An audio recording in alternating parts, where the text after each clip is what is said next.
भोंदू बाबाचा आम्ही निषेधच करतो. त्यांचं समर्थन कधीच करू शकत नाही. आणि कार्यकर्त्यांना आम्हाला मंदिरात नेलं. महादेवाचं मंदिर होतं. महादेवाच्या मंदिरात ते भोंदू बाबा तिथं होते. त्यांनी माझा सत्कार केला, फेटा बांधला आणि काय म्हणतात त्याला, आता एक कोणताही वरिष्ठ माणूस आमच्या वयापेक्षा जास्त आहे तर ते आपली संस्कृती आहे, आपण पाया पडतोय.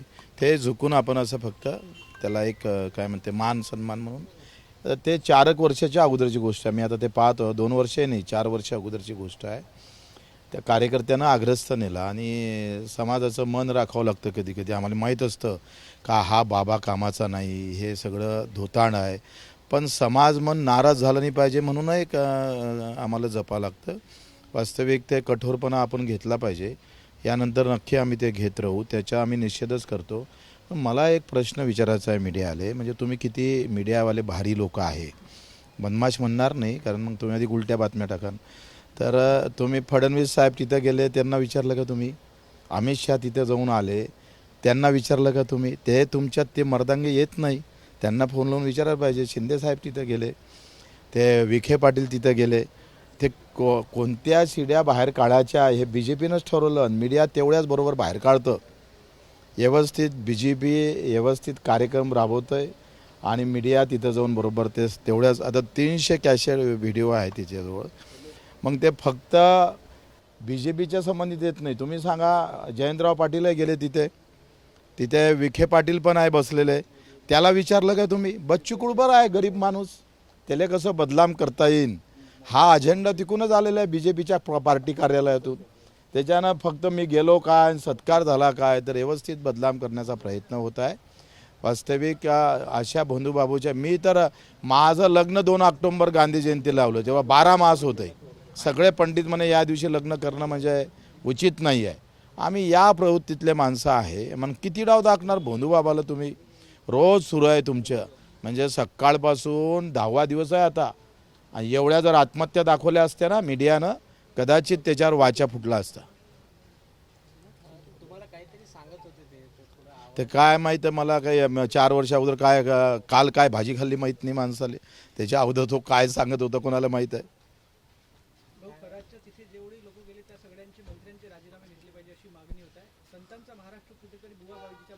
अरे राजा, तो बुवाबाजी आता माहीत पडला ढोंगी आहे म्हणून, अगोदर थोडा माहीत होता. आसाराम बापूच्या भेटीला मोदीजी पण गेले ना. ते तर तो एक तर बी जे पीचे 4 मोठे नेते नाचताना आहे आसाराम बापूसोबत. आता ते पंतप्रधान आहे, त्याचा राजीनामा पहिले नाही घ्यायला का? ते झाकून ठेवायचं आणि हा राजीनामा घ्यायचा आहे. हा त्याच्यात प्रत्यक्ष सहभागी असेल, कोणासोबत कोणाचा फोटो निघतं, कोणी जातं दर्शनाला, म्हणून त्याला तुम्ही आरोपीच्या पिंजऱ्यात टाकत, चुकीचं आहे ना ते.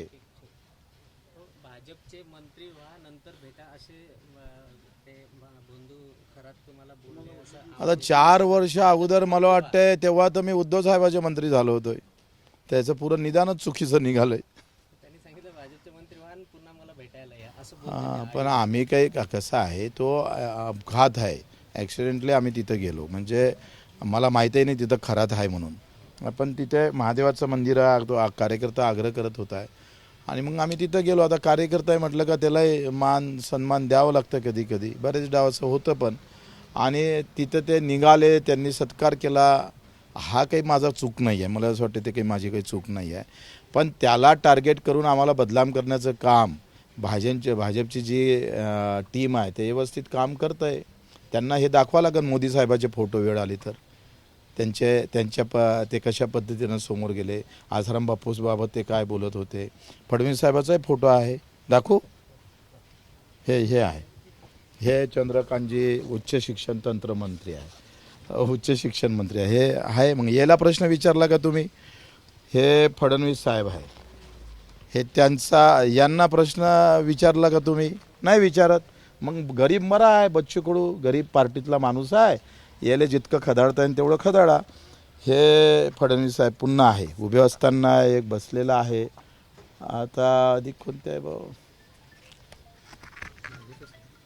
काढ रे. हे जयंतराव पाटील आहे आणि हे आहे शाह साहेब, अमित शाह साहेब. इतक्या दुरून आले ते भेटाले. आणि चंद्रकांत पाटील आहे. हे धनंजय मुंडे साहेब आहे आणि हे पुन्हा नार्वेकर आहे, मिलिंद नार्वेकर.